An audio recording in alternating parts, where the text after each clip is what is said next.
আসসালামু আলাইকুম। শাহজাদা agro YouTube video চ্যানেলে আপনাদের স্বাগতম। বন্ধুগণ, ঈদ মোবারক।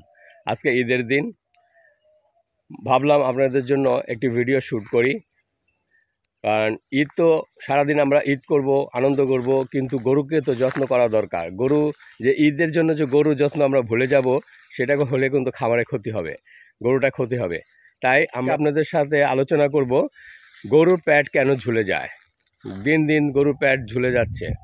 হ্যাঁ, এটা প্রায় প্রায় মানে কি অহরহই এইসব রোগী আমার কাছে আসে যে ভাই পেটটা কীভাবে কমাবো, এটা খাওয়াইছি, ওটা চিনি খাওয়াইছি, কেউ বলে 2 কেজি চিনি খাওয়াইছি, তারপরও পেট চাপছে না, একটা খাওয়াইছি, জিঙ্ক খাওয়াইছি, তারপরও পেট চাপছে না, কীভাবে পেটটা এটা চাপাবো।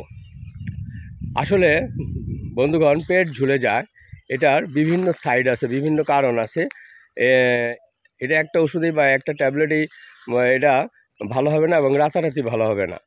তা এটার জন্য চিকিৎসা দরকার আছে। বন্ধুগণ,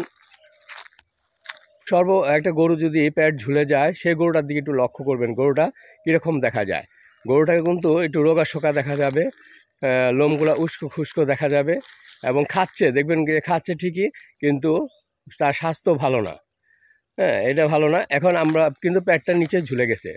এখন আমরা 2টা কারণ এটা নিশ্চিত করি। সেটা হচ্ছে কৃমির জন্য হয়তো পেট ঝুলে যায়। বন্ধুজন, কৃমির জন্য মনে হয় পেটটা ঝুলে গেছে। অনেকে কৃমি ওষুধ দেয় না, ধাপ খাওয়ায়। হ্যাঁ, লিভার টনিক, জিঙ্ক তো খাওয়ানোর বালাই নেই, খাওয়ায়, গরু আরও অসুস্থ হয়ে পড়ে। আবার অনেকে মনে করে বেশি পানি খাওয়াইলে পেটটা বুঝি ঝুলে পড়ে। হ্যাঁ বন্ধুগণ, তাদের দোনোটা ধারণাই ঠিক, তবে একটু ঘুরে ফিরে আমি বলবো, এখন এটা যে গরুটা উস্কো খুস্কো দেখা যাচ্ছে বা রোগাশোকা দেখা যাচ্ছে, এর কয়েকটা সমস্যা আছে। 1 নম্বর কৃমি ডোজ করে নাই। কৃমি ডোজ করতে হবে। বড় গরু হলে 2টা র্যানাডেক্স, মিডিয়াম গরু হলে 1টা, মিডিয়াম গরু হলেও 2টা, আর একটু বড় গরু হলে 3টা খাওয়াবেন, আর ছোটো বাছুর হলে 1টা খাওয়াবেন। র্যানাডেক্স খাওয়ার পরপরই আপনি কী খাওয়াবেন? একটা লিভার টনিক খাওয়াবেন। একটা ভালো কোম্পানির অপসোনিনের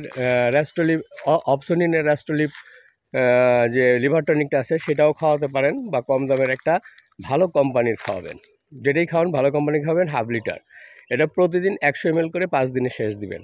আর এটা জিঙ্ক খাওয়াবেন, এটাও 500 ml এর খাওয়াবেন, যে কোনো একটা প্রতিষ্ঠিত কোম্পানির খাওয়াবেন। এটাও মনে করেন আপনি 5 দিনে শেষ দিবেন। এরপরে আসেন, পেট ঝুলে যায়, বেশি করে পানি খাওয়ান। আপনারা অল্প, এই ধরেন 2-1 কেজি দানাদার খাদ্য দিয়ে আপনারা 15-20 লিটার পানি দেন, যাতে আমরা মনে করি পানি তো খায় না, পানিটা কীভাবে খাওয়াবো, এভাবে খাওয়াই, তাইলে পানিটা খাওয়া হবে, গরু সুস্থ থাকবে, সবল থাকবে, আমরা এটাই মনে করি। কিন্তু অ্যাকচুয়ালি তা না। অ্যাকচুয়ালি দেখা গেছে যে অতিরিক্ত পানিতে পেটটা ঝুলে যাচ্ছে, ঝুলবে। এই ঝুলারও একটা কারণ আছে। এই ঝুলে কেন, এটার কারণটা আমি বলবো। এখন গরুকে আমি আগে বলি, গরুকে আপনারা মাখা করে খাবার দিবেন, পানি দিয়ে খাবার দিবেন না, মাখা খাবার দিবেন। আর ওর পাশে ফ্রেশ পানি রেখে দেবেন। ওর যতটুকু পানি খাওয়া দরকার ঠিক অতটুকু পানি খাবে, অতিরিক্ত কোনো পানি খাওয়াবেন না। আর ফ্রেশ পানি খাইলে দেখা যাবে যে ঘন্টাখানেক পর বা আধা ঘন্টা পর ও প্রস্রাব করে দিছে। প্রস্রাব করলে পানিটা বের হয়ে যাবে, শরীরের মধ্যে কিন্তু থাকবে না, পেটের ঝুলার কিন্তু কারণ থাকবে না। আর যদি আপনি বেশি করে পানি দিয়ে ভুসি খাওয়ান, 2 কেজি ভুসি খাওয়ান, সেই ভুসিটা হয়ে যাবে 4 কেজি। পেটের একটা চাপ পড়বে, এই চাপটা সহ্য করতে পারে না হাড়, মাংসপেশি এবং চামড়া। হ্যাঁ ভিউয়ার্স, আমি এখন সে বিষয়ে আলোচনা করব।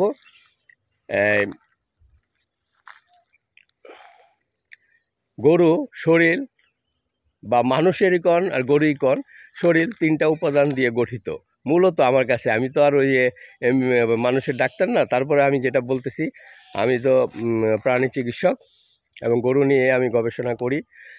গরুর মূলত 3টি জিনিস, সেটা হচ্ছে মাংসপেশি, হাড় মানে স্ট্রাকচার,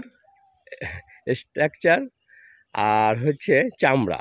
এই 3টা জিনিসই মূল মূল দেখা যাচ্ছে। আর মাংসপেশিটা কোথায় থাকে? হাড়ের মধ্যে থাকে। হাড়টা মজবুত হইতে হবে, মাংসপেশিটাও মজবুত হতে হবে, এবং চামড়াটা এই 2টা জিনিসকে ধরে রাখে। তা চামড়াটাও আপনার মজবুত হতে হবে, ভালো হতে হবে, মানে শক্ত না, ওর ভিতরে শক্তি থাকতে হবে, চামড়ার ভিতরে স্ট্রেংথ থাকতে হবে। এখন আসেন মাংসপেশি। মাংসপেশি যেটা আমরা মোটা তাজা করি, মাংসপেশি মোটা তাজা হলেই তো মোটা হয় গরু। এখন এটা কিসের কারণে হয়? এটা প্রোটিনের জন্য হয়। মাংসপেশি প্রোটিনযুক্ত খাবার যদি খাওয়ান তাহলে মাংসপেশি বৃদ্ধি পাবে, মানে মাংস বৃদ্ধি পাবে। আর এই মাংসটা কোথায় থাকে? হাড়ের মধ্যে লেগে থাকে। হাড়টা শক্ত হতে হবে, ওজন বসতে হবে। মানে ধরেন 4টা পা যদি রোগা হয় তাহলে ও ওজন রাখতে পারবে না, বা আর শরীরে যে মাংস হবে ওই মাংসপেশি সহ্য করতে পারবে না, গরুর নানান সমস্যা দেখা দিবে। তাই মাংস হাড়টা মনে করেন আগে আমাদের হাড়ের দিকে নজর করতে হবে, আর বডিটার দিকে, মানে যে হাড় দিয়ে যে বডিটা তৈরি, এই হাড়ের যত্ন করতে হবে। হাড়টা কী দ্বারা, মানে কিসের দ্বারা হাড়টা শক্ত মজবুত হয়? হাড়ে সাধারণত ক্যালসিয়াম, ফসফরাস, সালফার, এগুলা দ্বারা হাড়টা মজবুত হয়। এখন হাড়ে মজবুত করার জন্য আমাদের দরকার ক্যালসিয়াম, ফসফরাস, ম্যাগনেসিয়াম, এগুলো দরকার।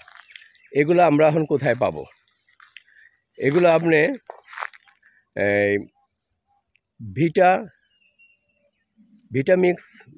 ভিটামিক্স ডিবি সুপার একটা পাউডার আছে, 1 মিনিট 215 টাকা নেয়।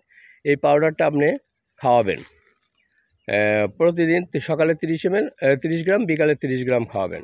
এটা 1টা কি 2টা প্যাকেট খাওয়াবেন। আর খাওয়াবেন ফসকেল ডিবি ট্যাবলেট। এই ট্যাবলেটও মনে করেন এটার ভিতরে প্রচুর ক্যালসিয়াম, ফসফরাস, সালফার আছে। এই ট্যাবলেটটা খাওয়াবেন সকালে 1টা, বিকালে 1টা, এটা 2টা কৌটা খাওয়াবেন। তাহলে হাড় মজবুত থাকবে ইনশাল্লাহ। এরপর আসেন পেশি। মাংসপেশিগুলো কিসের দ্বারা? প্রোটিনের দ্বারা। প্রোটিন আপনি দানাদার খাদ্যটা সুষম দানাদার খাদ্য দিবেন। এই আমার কয়েকটা ভিডিও আছে গরু মোটা তাজা করার ব্যাপারে, সেখানে সুষম দানাদার খাদ্যের রেশন দেওয়া আছে, সেই অনুযায়ী আপনি গরুকে খাওয়াবেন। এখন দানাদার খাদ্যে কোন কোন উপাদানের মধ্যে প্রোটিন আছে? সয়াবিন খোল, তিলের খোল, সরিষার খোল, এই খোলে প্রচুর পরিমাণে আপনার প্রোটিন আছে। আর কিসে আছে? খেসারি ভুসি, বুটের ভুসি, মসুরি ভুসি, মাসকালাই ভুসি, এগুলোর ভিতরে প্রচুর পরিমাণে প্রোটিন আছে।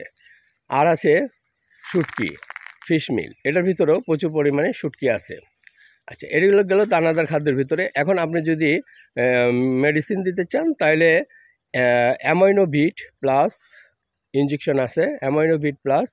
এই ইঞ্জেকশনটা 20 ml করে 5 দিন পর পর দিবেন। 100 ml দিবেন। 100 ml দিলেই আর লাগবে না, 5 দিন পর পর 20 ml করে দিবেন। তাহলে ওর প্রোটিনের ঘাটতিটা পূরণ হবে, মাংসপেশিগুলো মজবুত হবে এবং মাংস বাড়তে থাকবে। আর ভিউয়ার্স, বন্ধুগণ, চামড়াটা ভালো করতে হবে, চামড়াটা মজবুত করতে, চিকচিক করতে হবে, চামড়াটা স্ট্রেংথ বাড়াতে হবে। সেটার জন্য আপনি একটা জিঙ্ক খাওয়াবেন। এসকেএফের জিঙ্ক কেয়ার খাওয়ান, বা যে কোনো একটা কোম্পানির প্রতিষ্ঠিত একটা কোম্পানির জিঙ্ক খাওয়ান 3 লিটারে। এটা সকালে 50 ml, বিকালে 50 ml খাওয়াবেন। তাহলে মনে করেন ওর জিঙ্কের ঘাটতিটা পূরণ হয়ে যাবে, তাই চামড়াটা ভালো হয়ে যাবে। যখনই চামড়াটা ভালো হবে এবং মাংসপেশি বাড়তে থাকবে, হাড় শক্ত থাকবে, তখন গরুটা আস্তে আস্তে মোটা তাজা হতে থাকবে। গরুটা যখন মোটা তাজা হবে, বড় হবে, তখন দেখবেন ওর প্যাট আপনি চেপে যাবে, প্যাটটা আর ঝুলে থাকবে না, প্যাটটা উপরের দিকে উঠে যাবে। ভিউয়ার্স, প্যাট কমানোর জন্য, প্যাট উঠানোর জন্য কোনো মেডিসিন নাই। এইগুলা করলে আপনি প্যাট আস্তে আস্তে চেপে যাবে। আমাদের ডিসপেন্সারিতে আসে, আমরাও বিক্রি করি, অনেকেই বিক্রি করে, এটা খাওয়ান, এটা খাওয়ান, হ্যাঁ, বেতন দেওয়া কথা। হ্যাঁ, ধরেন 1000-1200 টাকা বিক্রি করতে বললে আমার ভাতের পয়সা হয়ে যায়। তাই অবশ্য আমি এটা করি না, কিন্তু এটা অনেকেই করে। যাই হোক, সঠিক পদ্ধতিটা যদি অবলম্বন করেন তাহলে পেট এমনি চেপে যাবে। পেটের জন্য 2 কেজি চিনিও খাওয়াতে হবে না, আর এগুলা বাড়তি কোনো কিছু করতে হবে না। আপনি নিয়ম মাফিক করেন, আর প্রোটিনের নিশ্চয়তা করেন, হাড়ের শক্ত করেন এবং চামড়াটা ঠিক করেন, তাহলে দেখবেন ও মোটা তাজা হবে। আর যে গরুগুলো দেখেন পেট ঝুলে গেছে, ওগুলো কিন্তু মোটা তাজা হয় না। যতই খাওয়ায়, ঘাস টাস খাওয়ায়, তাও মোটা তাজা হয় না। কিন্তু আপনি এগুলো নিশ্চিত করেন, দেখবেন গরুটা আস্তে আস্তে মোটা তাজা হবে এবং পেটটা আস্তে আস্তে কমে যাবে। পেটটা একসময় থাকবে না, দেখা যাবে না, ঝোলাটা দেখা যাবে না, পেট তো থাকবেই, ঝোলা দেখা যাবে না। আর ওকে প্রচুর পরিমাণে কাঁচা ঘাস খাওয়াবেন। কাঁচা ঘাসের ভিতরে যত রকমের ভিটামিন আছে, প্রোটিন আছে, আপনি এগুলা সব ঘাটতি, ভিটামিন মিনারেলের সব ঘাটতি কাঁচা ঘাসের ভিতরে আছে। আপনি প্রচুর পরিমাণে কাঁচা ঘাস খাওয়াবেন। খেরের ভিতরে কিন্তু নাই কিছু, তারপরে খ্যারটা খাওয়াবেন পেট ভরার জন্য। এই ভিউয়ার্স, এই নিয়মগুলো পালন করেন, আপনার গরু পেট চেপে যাবে ইনশাল্লাহ। আর বড় করব না, আজ এই পর্যন্তই। আসসালামু আলাইকুম।